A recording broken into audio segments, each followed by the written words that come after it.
6h46 sur Europe 1, à l'heure d'Europe 1 vous répond. Samuel Etienne est votre invité. Oui, et parlons maintenant de cette sacrée poussée de fièvre planétaire. C'est officiel selon un rapport publié par l'Agence américaine de l'étude de l'atmosphère et des océans. 2015 est l'année la plus chaude enregistrée depuis 1861. Hausse des températures, montée des eaux, catastrophes naturelles et ça n'est pas fini. L'année 2016 s'annonce encore plus inquiétante. Peut-on encore changer les choses? Si oui, comment? Le climatologue et directeur de l'Institut Pierre-Simon Laplace, Hervé Le Trott, nous a rejoint ce matin. Bonjour. Bonjour. Merci d'être avec nous.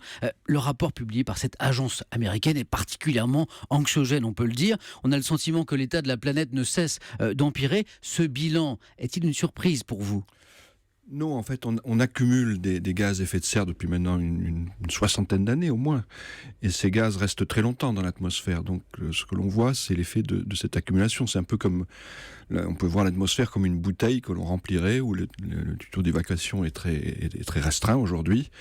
Et donc, il faudra des années pour réussir à endiguer ce processus. Aujourd'hui, on met chaque année plus de CO2 dans l'atmosphère et c'est normal qu'on batte des records. Il y a un effet d'accumulation qui est un effet de long terme. On a battu des records la plupart des années qui ont suivi les années 80. Régulièrement, on a battu des records et ça va continuer. Est-ce qu'il y a une urgence aujourd'hui? Quelle est l'urgence? Est-ce qu'il y en a une qui prédomine sur le reste?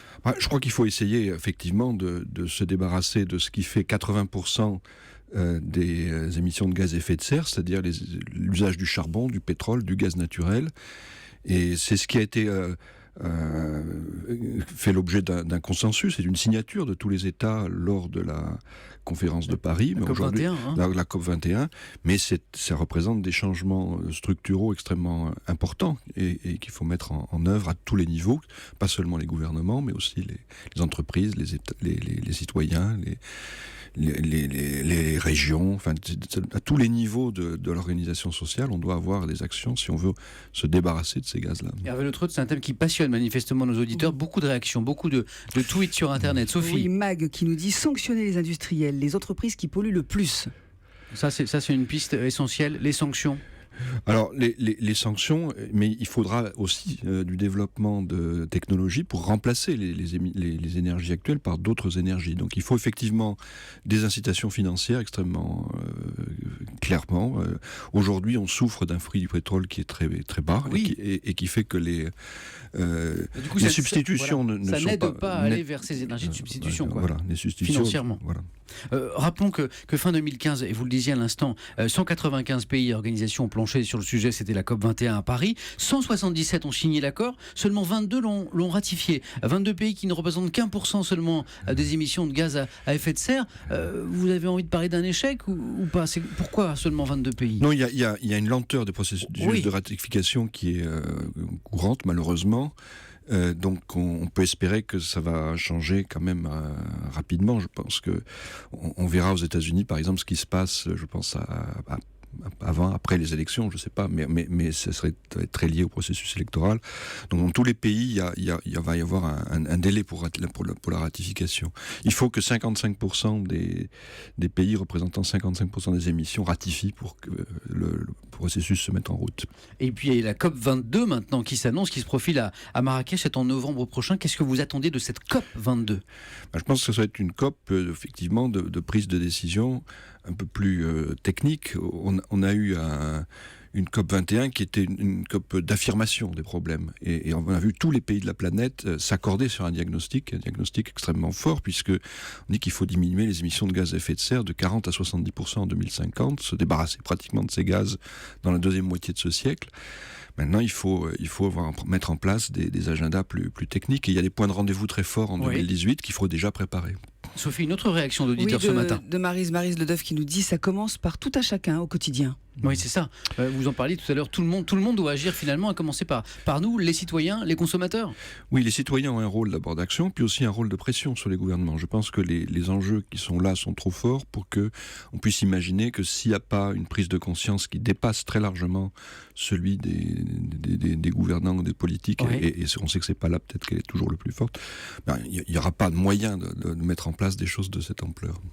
en Sibérie, la fonte d'une couche de glace vient de provoquer la libération de gaz nocifs. En l'espace d'une semaine, 1500 rennes ont été tués par ces gaz, 63 personnes ont été placées en quarantaine. Est-ce qu'il faut s'attendre à de plus en plus de phénomènes comme celui-ci, des phénomènes inconnus à ce jour et qu'on n'a pas anticipé ? Alors, il y a deux choses. Il y a effectivement un réchauffement de la planète qui est prévisible, avec des conséquences prévisibles, le relèvement du niveau de la mer, la fonte des glaces. Et puis, il y a ce qu'on appelle le dérèglement climatique. Ce sont des choses qui sont un peu plus erratiques, Oui. mais qui risquent effectivement aussi d'accompagner cette transition et cette évolution. Donc, oui, on peut s'attendre à des surprises. En tout cas, manifestement, cette histoire de Sibérie, ça inquiète nos auditeurs, Sophie. Absolument, avec la réaction de Mag sur Twitter. Effrayant ce qu'il se passe en Sibérie avec cette épidémie d'anthrax. Le climat devrait être une priorité. Dans un pays comme la France, Hervé Le Treut, quelles sont les conséquences, puisqu'on parlait de la Sibérie, là, mais on revient chez nous, quelles sont les conséquences du réchauffement climatique sur la santé chez nous en France ? Alors sur la santé, il y a d'abord les problèmes de vagues de chaleur. On a vu en 2003, Ouais. et on peut s'attendre à avoir des vagues de chaleur plus nombreuses et plus fortes, de manière presque certaine dans les décennies qui viennent. Et donc ça peut survenir dès maintenant, un petit peu au hasard des circonstances météorologiques. Et puis il y a les problèmes de maladies à vecteurs, c'est-à-dire on a eu dans le passé le palu par exemple dans les Landes. On peut voir revenir des maladies nouvelles qui sont liées à des conditions météorologiques différentes.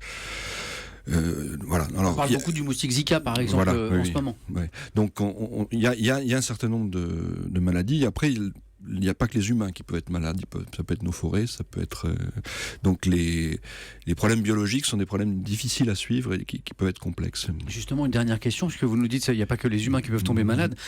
Les moissons de céréales sont très très mauvaises cette année en France. On a reçu un représentant syndical des agriculteurs il y a quelques jours sur Europe 1. La pire moisson depuis 40 ans pour le blé. À votre avis, il y a un lien là avec le réchauffement climatique, avec le dérèglement climatique ? Alors, il faut faire attention aux choses qui sont un petit peu événementielles. Il faut regarder ça dans la durée, mais c'est certain que l'agriculture dépend du climat. Mais il ne faut pas confondre météo et climat, et donc il faut faire attention quand on regarde des choses événementielles comme celle-là. Un grand merci, Hervé Le Treut, pour votre éclairage ce matin. Merci.